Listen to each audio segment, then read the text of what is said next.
बहुत समय पहले की बात है। एक शांत सा गांव था जो हरियाली और पहाड़ों से घिरा हुआ था। वहाँ एक बुजुर्ग किसान रहते थे जिनका नाम था रामू। उनके 4 बेटे थे, रवि, सोहन, दीपू और अमन। चारों बेटे बलवान थे, तेज थे, लेकिन एक बड़ी समस्या थी। वे आपस में बिल्कुल नहीं बनाते थे। हर छोटी बड़ी बात पर झगड़ते रहते थे। कभी खाना खाने को लेकर, कभी काम बांटने को लेकर और कभी कभी तो बिना किसी वजह के भी लड़ पड़ते थे। मैंने तो कल ही गाय को चारा दिया था, रवि चिल्लाता। झूठ बोल रहा है, तू तो आम के पेड़ के नीचे सो रहा था, सोहन जवाब देता। अमन हाथ बांधकर खड़ा हो जाता। जब तक कोई मेरा साथ नहीं देगा, मैं कुछ नहीं करूंगा। घर में हर रोज यही तमाशा होता था।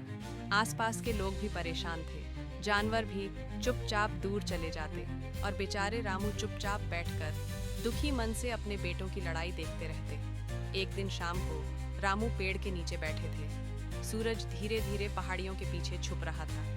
पत्तों में हल्की सी हवा चल रही थी। रामू ने देखा कि कुछ चिड़ियाओं आसमान में साथ उड़ रही थीं, बिल्कुल तालमेल में। उन्हें एक विचार आया। अगली सुबह रामू ने अपने बेटों को बुलाया और उन्हें एक चीज दिखाई, लकड़ियों का एक बंडल। 10 लकड़ियां एक मजबूत रस्सी से बंधी हुई थी। इसे तोड़कर दिखाओ, रामू ने कहा। बेटे पहले तो मुस्कुराए। ये तो बहुत आसान है, रवि बोला। उसने बंडल को दोनों हाथों से पकड़कर पूरा जोर लगाया, पर लकड़ियां नहीं टूटी। सोहन ने कोशिश की, फिर दीपू और अमन ने भी, लेकिन कोई भी उस बंडल को नहीं तोड़ पाया। तब रामू मुस्कुराए। उन्होंने धीरे धीरे रस्सी खोल दी और हर बेटे को एक एक लकड़ी दी। अब तोड़कर दिखाओ।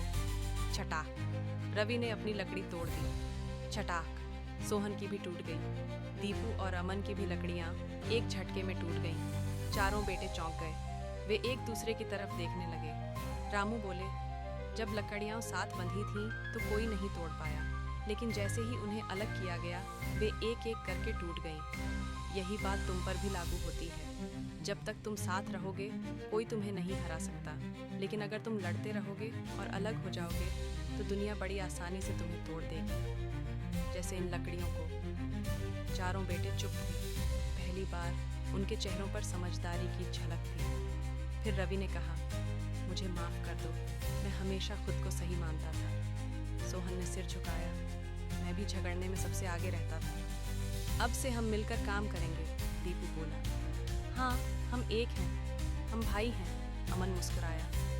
उस दिन के बाद सब कुछ बदल गया। चारों भाई अब साथ मिलकर खेत में काम करते थे, घर के कामों में एक दूसरे की मदद करते थे और सबसे बड़ी बात, वे अब एक दूसरे को समझते थे। रामू के घर में अब लड़ाई की जगह हंसी की आवाज़ें आती थीं। गांव वाले भी अब उन्हें देखकर कहते थे, रामू के बेटे तो मिसाल बन गए।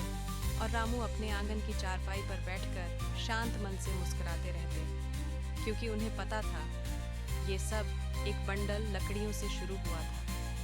इस कहानी से हमें क्या सीख मिलती है? एकता में बल है। जब हम साथ होते हैं तो कोई हमें नहीं तोड़ सकता, लेकिन अगर हम आपस में लड़ते हैं तो हमारी ताकत खत्म हो जाती है।